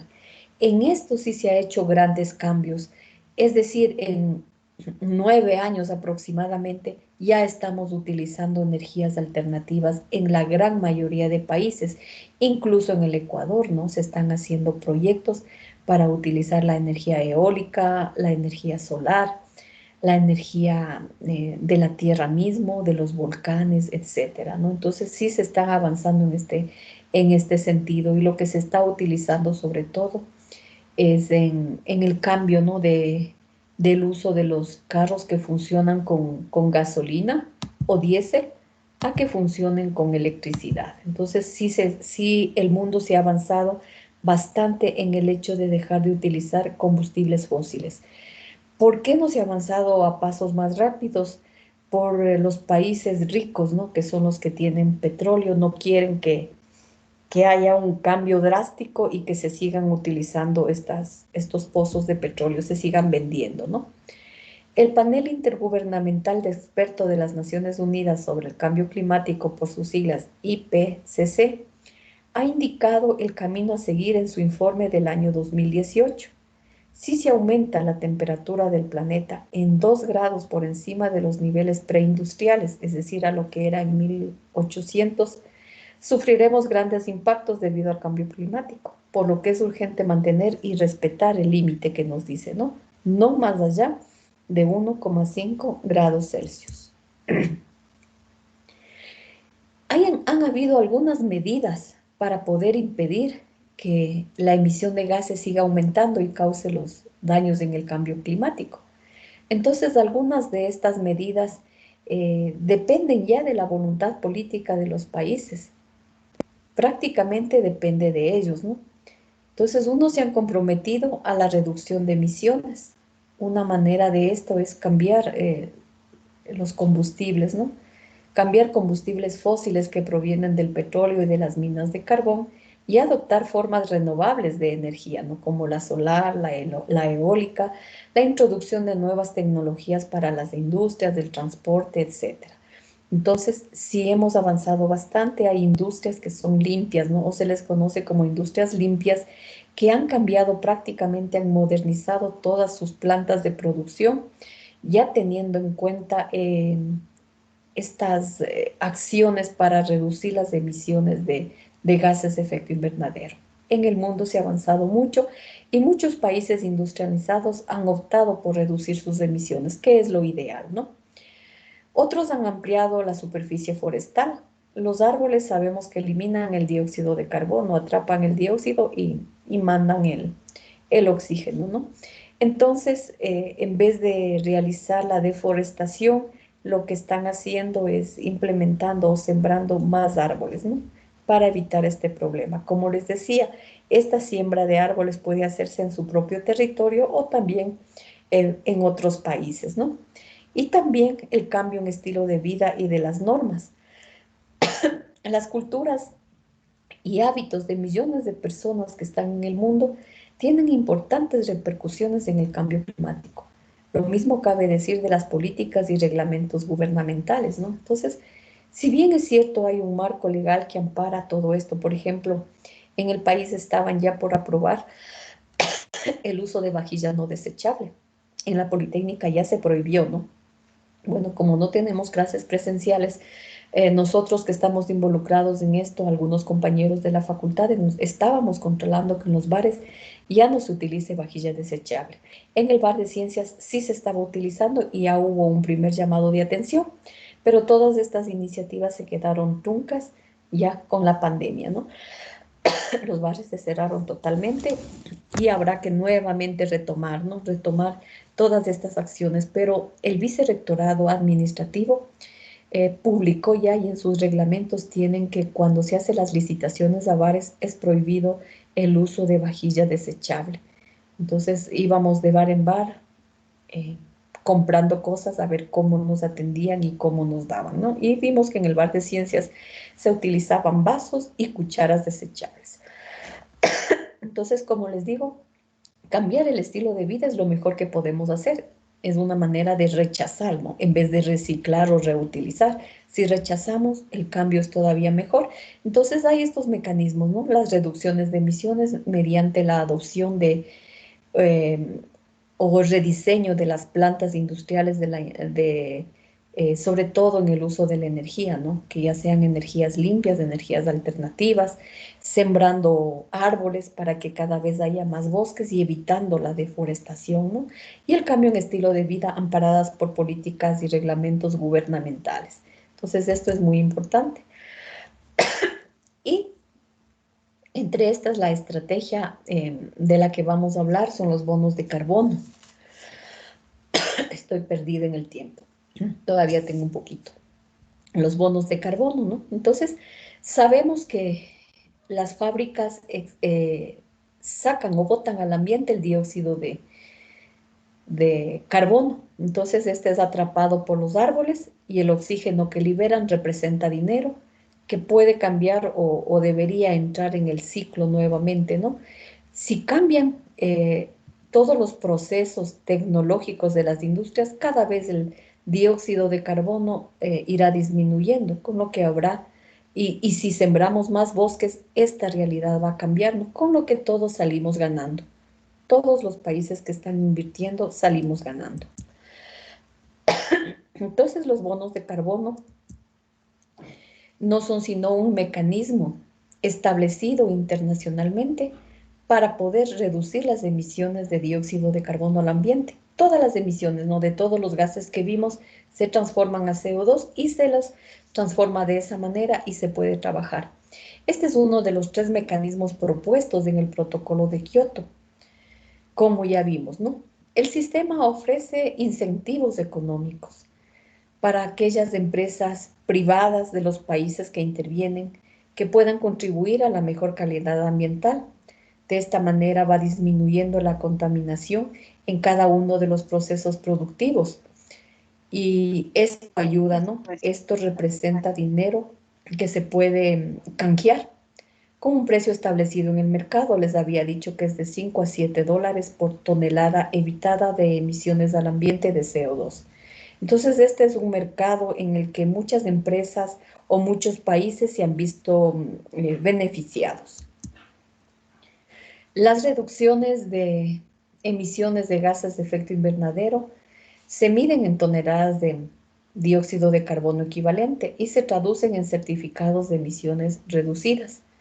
Un certificado equivale a una tonelada de dióxido de carbono que se deja de emitir a la atmósfera y puede ser vendido en el mercado de carbono a través en los países del anexo 1, ¿no? Que son países industrializados de acuerdo a la nomenclatura del protocolo de Kioto. Se busca el protocolo de Kioto anexo 1 y están 163 países, algunos ya se han incluido, ¿no? Los tipos de proyectos que pueden aplicar a una certificación son, por ejemplo, generación de energía renovable, mejoramiento de la energía, de la eficiencia energética de los procesos en las industrias, ¿no? Proyectos de forestación, limpieza de lagos y ríos, etcétera. Entonces, todo esto se traduce en certificado de emisiones reducidas. Por parte del acuerdo, la empresa recibirá por cada tonelada de carbono reducido un bono por año durante un lapso de hasta una década. En la actualidad, los bonos de carbono se cotizan entre 5 y 7 dólares. También hay que destacar que las empresas pueden comprar créditos de quienes superen las metas exigidas, por lo que ya se está generando un mercado de compra y venta. Es decir, si una empresa de un país está generando más de lo que debe pagar a una que está generando menos en su mismo país o en otros lados. Entonces, por eso es el mercado, ¿no? Es un compra y venta de bonos de dióxido de carbono mediante los certificados.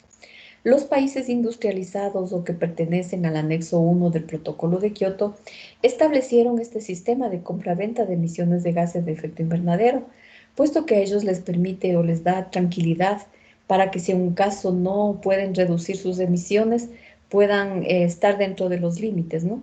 Y comprar y vender certificaciones de emisiones a los países que no hayan alcanzado a cumplir su compromiso. Es decir, el que no logró cumplir los límites tiene que pagar al que sí logró bajarse o al que no supera los límites que ya vimos, ¿no? Que eran diferentes en cada país. Esto es en todo en cuanto a este capítulo 1, que básicamente trata sobre la contaminación ambiental, ¿no? Entonces hemos visto los objetivos de desarrollo sostenible, los límites o fronteras planetarias. Hemos visto los principales problemas de contaminación, las acciones que se tienen que hacer y en una de estas acciones, además de los procesos de forestación, el cambio de la tecnología, todo esto se hace mediante un mecanismo de bonos de carbono. Entonces, esto es lo que hemos visto y con esto terminamos el capítulo 1. Lo único que queda la próxima semana para finalizar este capítulo es dar la prueba y también tenemos un último taller